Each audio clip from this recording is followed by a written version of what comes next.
বিনন্দে আবেশর সৃষ্টির রহস্য ইয়াকে কোনেও বুজিব নোৱাৰে দুৰ্ভেদ্য কালচক্ৰ আৱৰ্তন আৰু বিবৰ্তনৰ ফলত বিশ্ব ব্ৰহ্মাণ্ড উঠিছে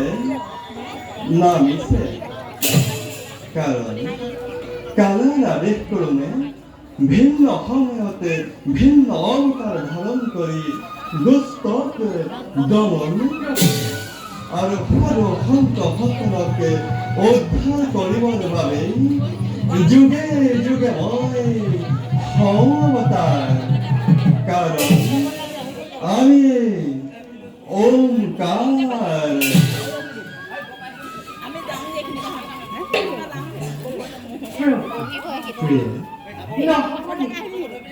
এই সংসাৰৰ লীলাৰ সুভৰ নিশ্চয় অতি শীঘ্ৰে নতুন লীলাৰ পাতনি মেলিম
আজি আমার পরম সৌভাগ্য স্বয়ং লক্ষ্মী নারায়ণ লগ্ন দর্শনে হে বিশ্ব ব্রহ্মাণ্ডের গরাকী হে পরম করুণাময় জগতে জননী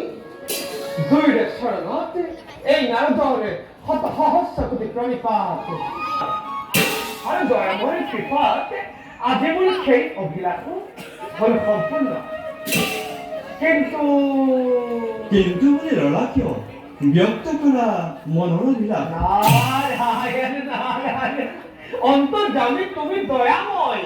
সৃষ্টি স্থিতি প্রলয়ৰ তুমিয়েই গৰাকী তথাপিতো এই নাৰদক সুধিছা যেতিয়া সংক্ষেপে কওঁ শুনা প্ৰভু দুৰ্জনৰ অত্যাচাৰত ধৰিত্ৰী আজি ম্ৰিয়মান হৈ অহৰ্নিশি তোমাৰে সেবিছে চৰণ প্ৰভু ধৰিত্ৰীক উদ্ধাৰৰ উপায় তুমি কেতিয়া কৰিবা দেৱৰতী প্ৰভু তাৰ বাবে তুমি নকৰিবা অচিৰে মই অত্যাচাৰীসকলৰ পতন ঘটাই ধৰিত্ৰীৰ ঘৰ মই কৰিম কিন্তু দেৱৰতী এই কাৰ্যত তুমি মোক সহায় কৰিব লাগিব প্ৰভু এইবাৰ সৃষ্টিত নতুন লীলাৰ নিশ্চয় মেলিছে পাতনিয়া দেৱৰতী প্ৰভু তুমি বৰ চতুৰ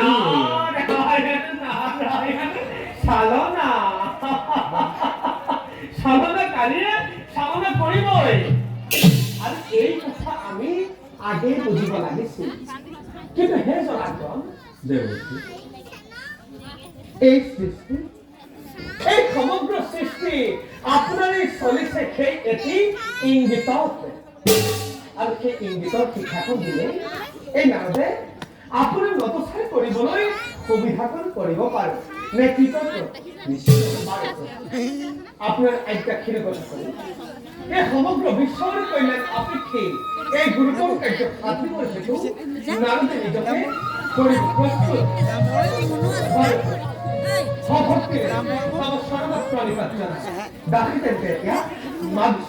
যোৱা দেৱৰতী শংখ